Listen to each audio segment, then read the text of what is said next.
Bien, hoy día vamos a revisar lo que es la ovogénesis. La ovogénesis es la formación de los ovocitos en el ovario. Durante la vida intrauterina, las células germinales primordiales que se encuentran en los ovarios se van diferenciando y se multiplican por mitosis hasta formar lo que vemos ahí en este esquema, que son los ovogonios. Esto ocurre aproximadamente hacia el tercer mes de gestación. Cuando ya vamos aproximadamente en el quinto mes, ya vamos a tener alrededor de 7 millones de ovogonios formados, pero muchos de estos más adelante van a degenerar, así es que obviamente no es la cantidad de ovocitos que se van a llegar a formar.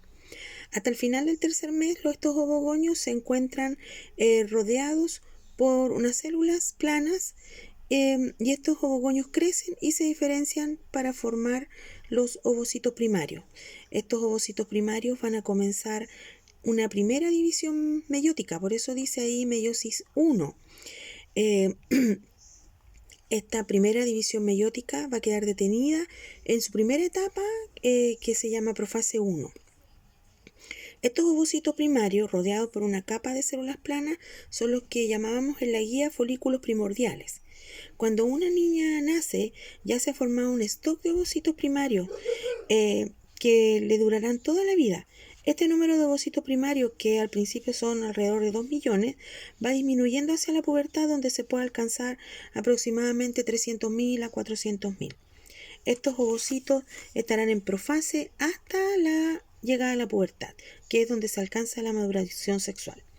En la pubertad, bajo la influencia de las hormonas sexuales, se reanuda la primera división meiótica de este ovocito primario y se forma el ovocito secundario. Y además se forma una célula pequeña que se llama corpúsculo polar, polocito polar o polocito primario, como aparece en este esquema. La primera división meiótica se completa cuando ocurre el proceso de la ovulación, que es el momento en el que se libera el ovocito desde el ovario.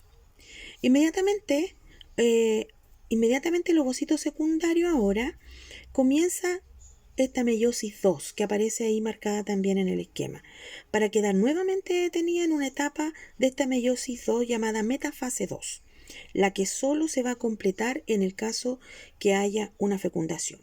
Si hay fecundación, se reanuda la meiosis 2, se forma lo que se ve ahí como el óvulo, que en el fondo sería un ovocito secundario maduro, y se forma un segundo cuerpo polar o polocito secundario.